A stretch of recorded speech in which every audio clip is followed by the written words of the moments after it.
Hey YouTube, welcome back to my channel. My name is Dr. Daniel Kaplan, and my mission is to make psychology accessible to all. In today's video, we're going to talk about childhood onset schizophrenia. And we're going to cover some of the common features of childhood onset schizophrenia.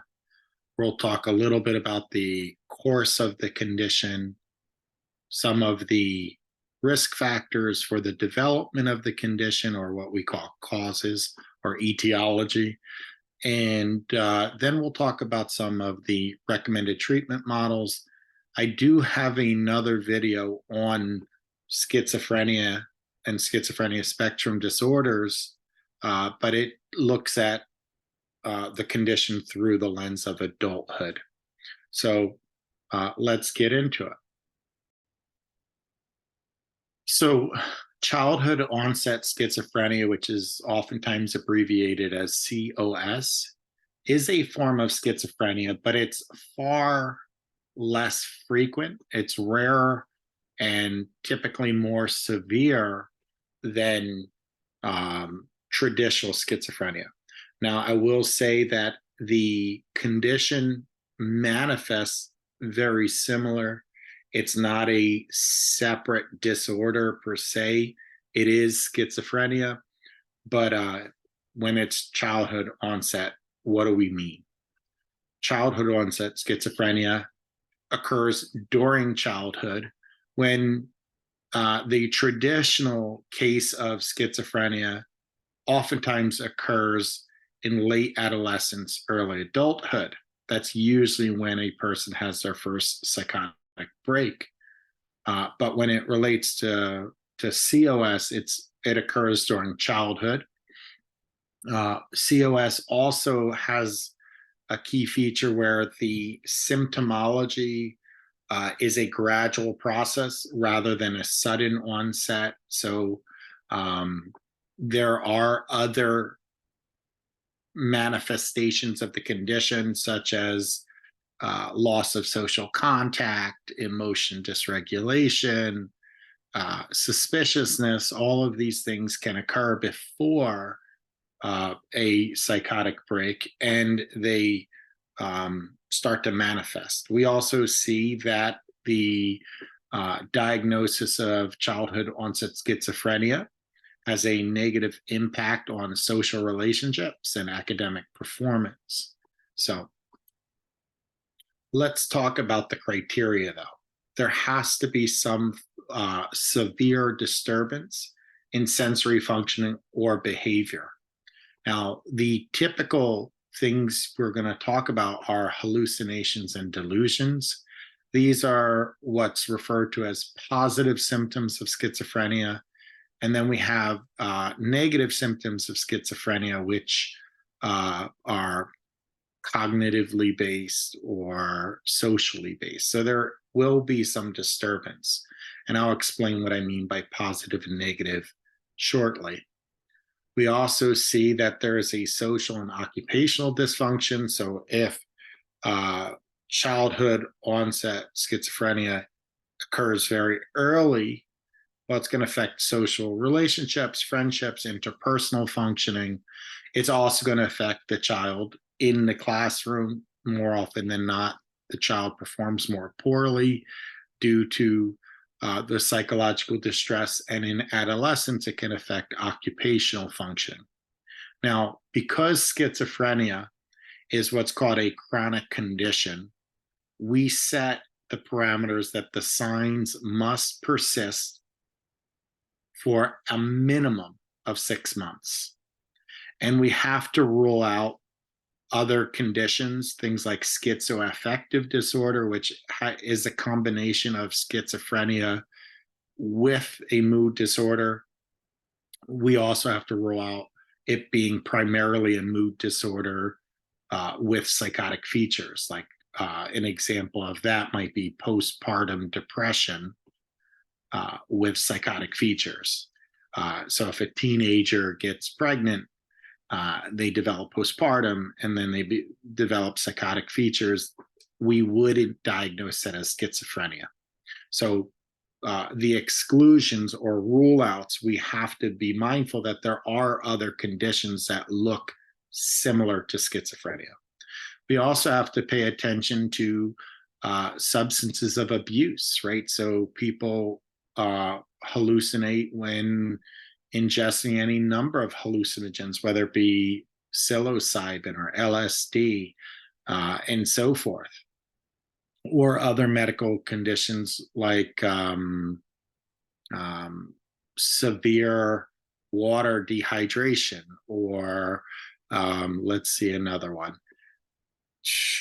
If a person has syphilis untreated, now that probably wouldn't occur in childhood, but that could be another medical condition that causes psychotic features.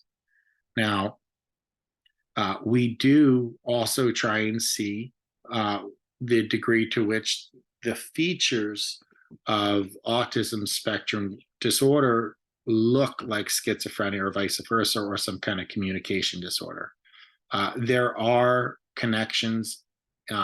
In fact, it was once believed that childhood onset schizophrenia was a form of autism. We now know it's a separate disorder. So I said positive and negative symptoms. When I say the word positive symptoms of schizophrenia, I am not saying that these symptoms are good. What I am saying is that there's some kind of perceptual experience that's added to your reality. And we talk about hallucinations and delusions. Hallucinations are some form of a sensory or perceptual disturbance. The vast majority of hallucinations are auditory hallucinations, so hearing voices, hearing sounds.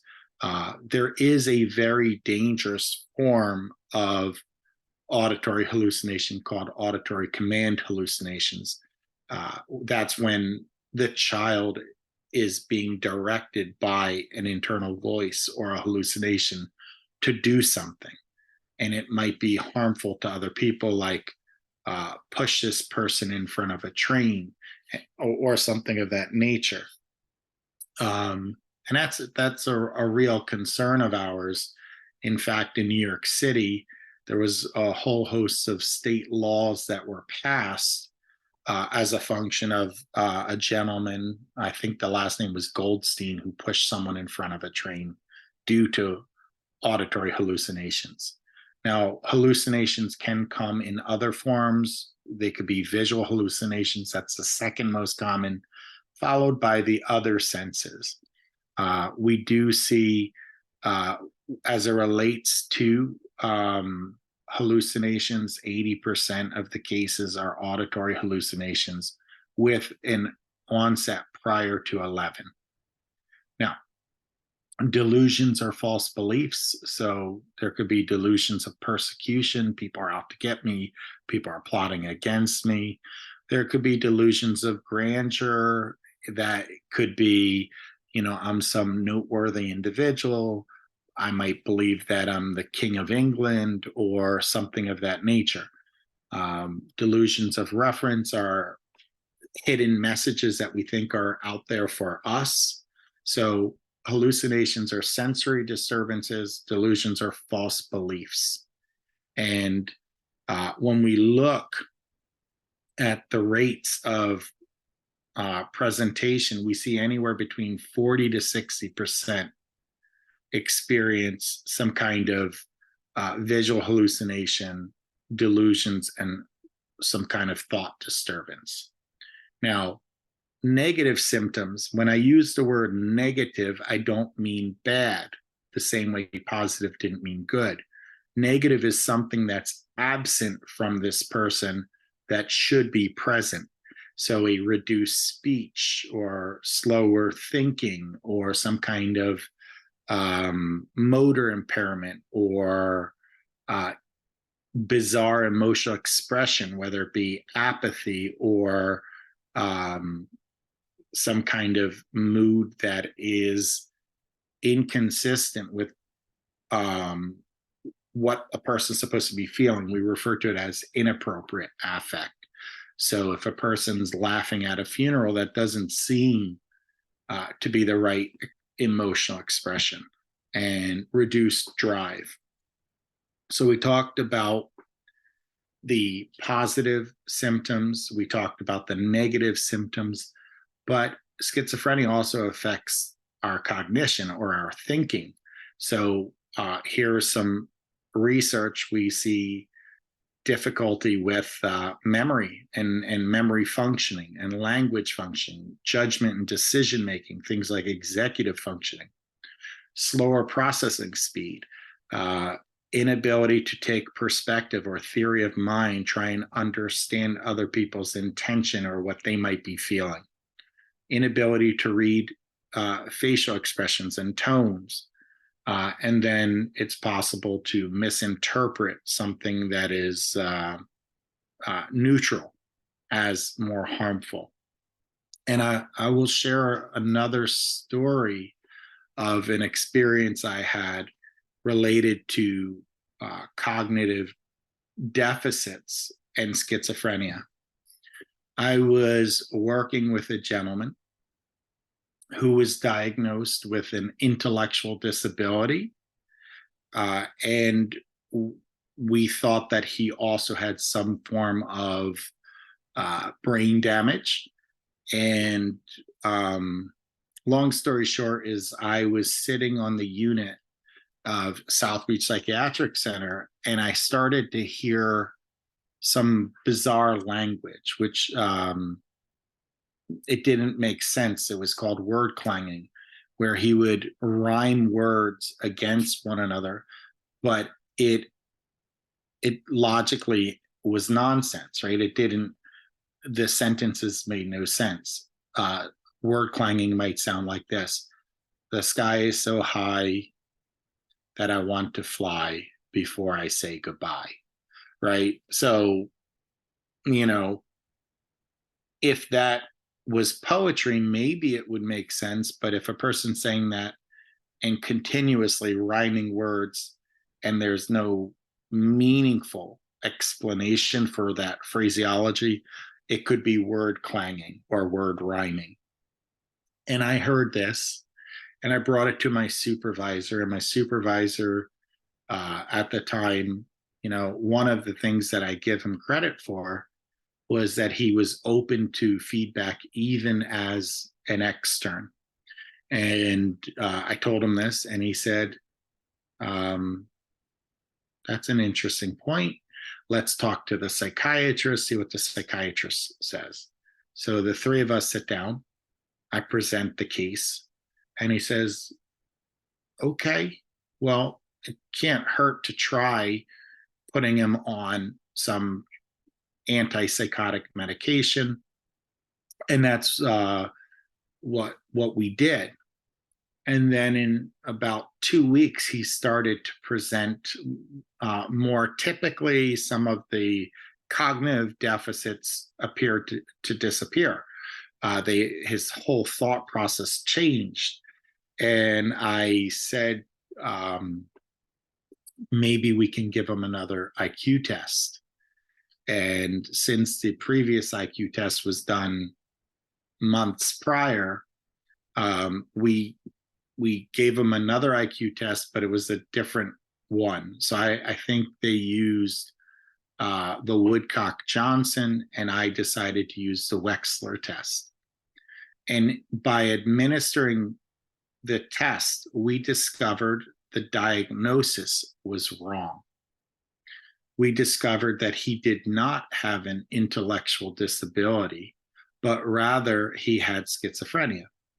And his IQ shot up over 20 points from an intellectual disability or low IQ all the way into the normal range. And I was super excited to see this because, number one, it shows that without proper assessment, you can come to the wrong diagnosis. Number two, even seasoned professionals miss things. And I think I had an advantage over the psychiatrist as well as my supervisor because I got to sit on the unit with the clients and observe them more directly. So I picked up on something that they didn't pick up on.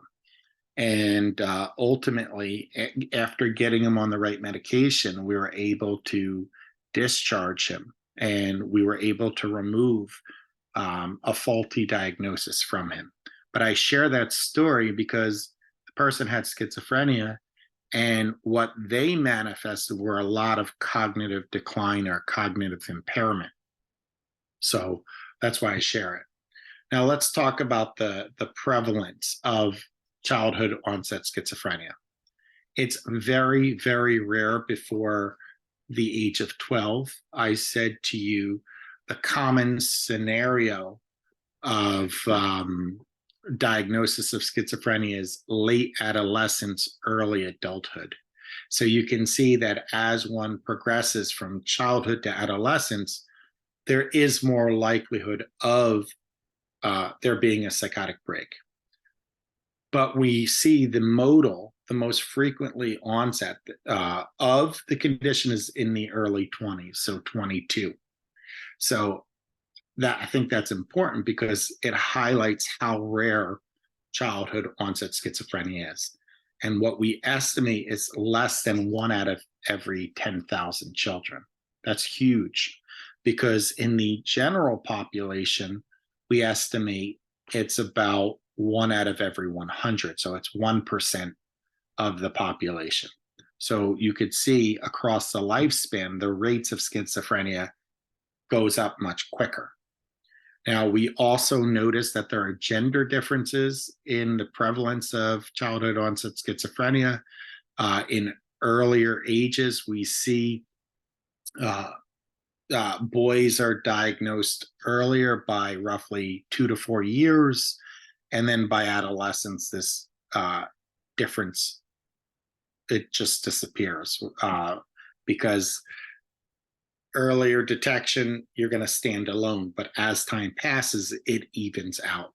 So in childhood onset schizophrenia, we see an earlier diagnosis amongst males. In adult-based schizophrenia, we don't see these gender differences. What are some possible factors at play? Well, from a neurodevelopmental perspective, we believe that there's some kind of defective neural circuitry that makes a child vulnerable to stress, and stress triggers the psychotic break. And we know that there are genetic components. So we see there are the D1 gene or the SCID gene, I think that's what it's called, is linked to schizophrenia. We also know based on family pedigree studies that the more closely aligned the genetics are, the more consistent the diagnosis. So in the general population, you have 1% diagnosed with schizophrenia. If you have a parent with schizophrenia, the rate of schizophrenia increases, the probability of schizophrenia increase. If you have a sibling with schizophrenia, the rate of schizophrenia or probability of being diagnosed with schizophrenia increases. If you are a twin, particularly an identical twin, the rate increases even more. So we're seeing that the genetics do play a role. And as I said, there are several possible genes, and I mentioned one of them that are at play. Now, in addition to genes, we also target neurotransmitters, so dopamine. So high levels of dopamine is linked to schizophrenia. But in addition to biological factors as a whole, we see environmental factors as risk factors for schizophrenia. So if there's family conflict or some kind of communication problem, stress, personal tragedy, these could trigger a psychotic break if someone is susceptible to schizophrenia. Now let's talk about treatment. So childhood onset schizophrenia is very hard to treat. It is a chronic disorder, and it has a very poor long-term prognosis. So the earlier the diagnosis, the more likely we're looking at a biological loading. And if it is a structural issue, we can't fix the structure and the pathways of the brain. If it's a neurotransmitter related issue, we can give antipsychotics that target dopamine and help with schizophrenia. Now, if a person is diagnosed with schizophrenia, whether it be childhood onset or schizophrenia in general, we don't just prescribe medication, we combine antipsychotic medication with therapy and social or educational support programs. It's not uncommon for there to be a higher level of care for individuals with schizophrenia, such as a day program where a person is going for educational or social support 5 days a week, and then they go home, right? And if it's really severe, it's possible that there's an inpatient hospitalization. Now, we know that medication helps with the psychotic symptoms. We know that it reduces the hallucinations and delusions. But with all medication, you have the risk of side effects. And one of the issues that we worry about, particularly with dopamine, are tremors, right? Or EPS, extrapyramidal symptoms. And if you're going to prescribe antipsychotic medication, you're going to have to monitor the response to the medication as well. So that is the lecture on childhood onset schizophrenia.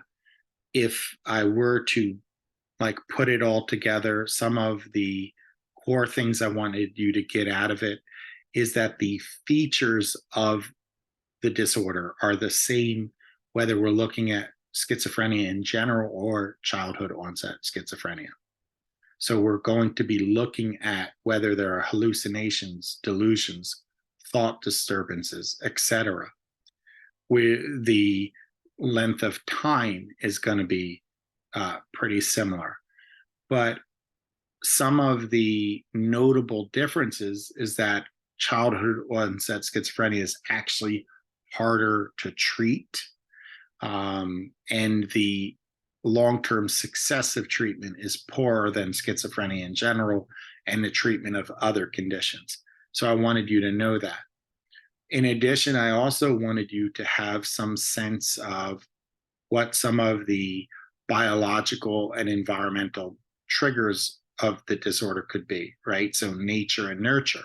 So we talked about genetics and we talked about neural circuitry, but we also talked about environmental stressors. You're going to see a pattern with disorders that stress is the universal trigger to mental illness. That's what we're going to see. So we have to keep an eye on things like divorce or family conflict, or some kind of loss of a loved one.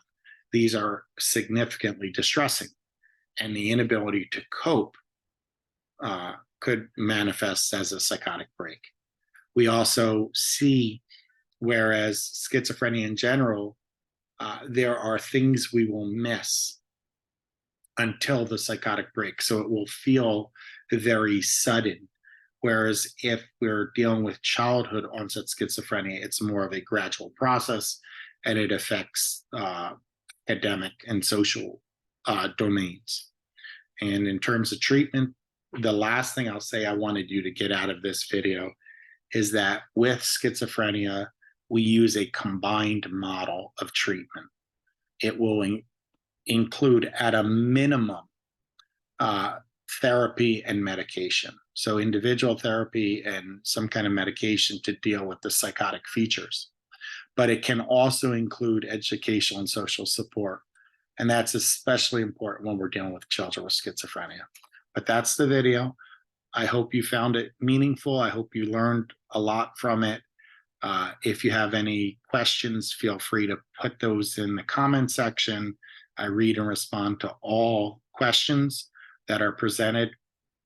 Also, I ask you to consider liking the video if you found it valuable, subscribing to the channel so you're able to access a lot more of my content, and then click the notifications tab so that you know when I release another video. But that's childhood onset schizophrenia, and we'll pick up next time. Take care, everybody.